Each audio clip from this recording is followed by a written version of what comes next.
একটি দেশের সবচেয়ে বড় প্রদেশ, মাটির নিচে গ্যাস, সোনা, তামা, কয়লার বিশাল ভান্ডার, ভৌগোলিক অবস্থানের কারণে যার দিকে তাকিয়ে থাকে পুরো বিশ্ব। অথচ সেই অঞ্চলই আজ রক্তাক্ত সংঘাতের কেন্দ্র। প্রতিদিন হামলা, পাল্টা অভিযান, স্বাধীনতার দাবি আর রাজনৈতিক উত্তেজনায় কাঁপছে পাকিস্তানের বেলুচিস্তান। সাম্প্রতিক সময়ে বেলুচিস্তান সংকট পাকিস্তান সরকারের জন্য সবচেয়ে বড় নিরাপত্তা চ্যালেঞ্জ হয়ে দাঁড়িয়েছে। বিভিন্ন হামলায় পাকিস্তানের নিরাপত্তা বাহিনীর উল্লেখযোগ্য ক্ষয়ক্ষতির খবর প্রকাশিত হয়েছে। একই সময়ে সামাজিক যোগাযোগ মাধ্যমে ছড়িয়ে পড়েছে রিপাবলিক অব বেলুচিস্তান নামে একটি স্বাধীনতার ঘোষণাপত্র। যদিও এখনো পর্যন্ত কোনো রাষ্ট্র এই ঘোষণাকে স্বীকৃতি দেয়নি এবং বেলুচিস্তানের ওপর পাকিস্তানের প্রশাসনিক নিয়ন্ত্রণ বহাল রয়েছে, তবুও এই ঘটনা নতুন করে প্রশ্ন তুলেছে, কেন একটি প্রদেশ স্বাধীনতার দাবি তুলছে।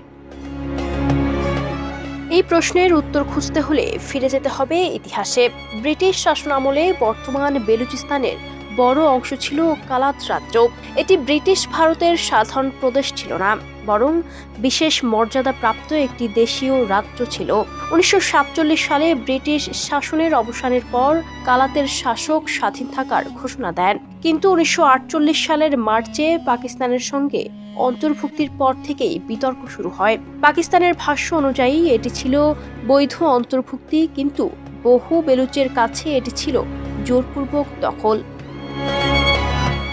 সেখান থেকেই শুরু হয় প্রথম বিদ্রোহ। এরপর 1958, 1963, 1973 এবং পরবর্তী সময়ে একের পর এক বিদ্রোহ দেখা যায়। প্রতিবারই পাকিস্তান সেনাবাহিনী কঠোর সামরিক অভিযান চালায়, বহু মানুষ নিহত হন, গ্রেপ্তার হন এবং নিখোঁজ হওয়ার অভিযোগও দীর্ঘদিন ধরে সামনে আসে। বেলুচদের প্রধান অভিযোগ তিনটি। প্রথমত, তাদের প্রাকৃতিক সম্পদের ন্যায্য অংশ তারা পায় না। দ্বিতীয়ত, রাজনৈতিক ও অর্থনৈতিক তারা বৈষম্যের শিকার। তৃতীয়ত, বিরোধী মত প্রকাশ করলেই দমনপীড়নের মুখোমুখি হতে হয়।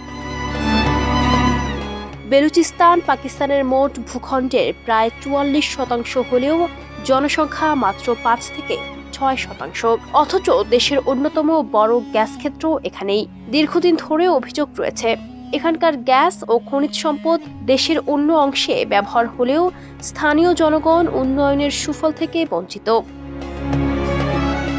2003 সালের পর নতুন করে বিদ্রোহ শুরু হয়।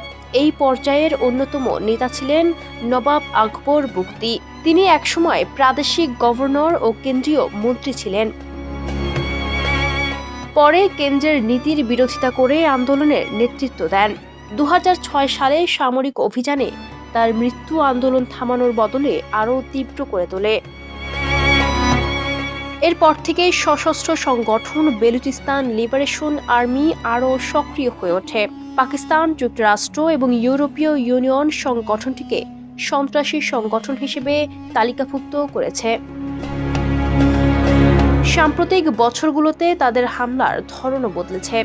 বিচ্ছিন্ন হামলার পরিবর্তে তারা সমন্বিত অভিযানে মনোযোগ দিয়েছে। ট্রেনে হামলা, সামরিক কনভয় লক্ষ্য করে আক্রমণ, পুলিশ চেকপোস্টে হামলা এবং গুরুত্বপূর্ণ অবকাঠামো লক্ষ্যবস্তু বানানোর ঘটনা বেড়েছে।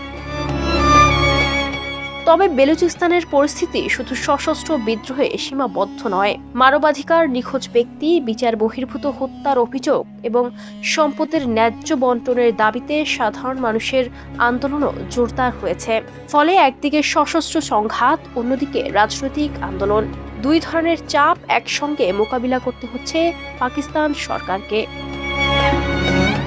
এই সংকটের আন্তর্জাতিক গুরুত্ব কম নয়। চীনের বহু বিলিয়ন ডলারের চীন পাকিস্তান অর্থনৈতিক করিডর প্রকল্পের বড় অংশ বেলুচিস্তানে অবস্থিত। গওয়াদর বন্দর থেকে শুরু করে সড়ক, জ্বালানি ও অবকাঠামো প্রকল্প সবই এই অঞ্চলের সঙ্গে জড়িত। তাই বেলুচিস্তানের অস্থিরতা শুধু পাকিস্তানের নয়, চীনের অর্থনৈতিক ও কৌশলগত স্বার্থের সঙ্গেও সরাসরি সম্পর্কিত। এ কারণেই বিশ্লেষকদের মতে বেলুচিস্তান এখন শুধু একটি অভ্যন্তরীণ সংকট নয়, এটি দক্ষিণ এশিয়ার অন্যতম গুরুত্বপূর্ণ ভূ-রাজনৈতিক ইস্যুতে পরিণত হয়েছে। Ayesha Akter Swarna, Campus Times.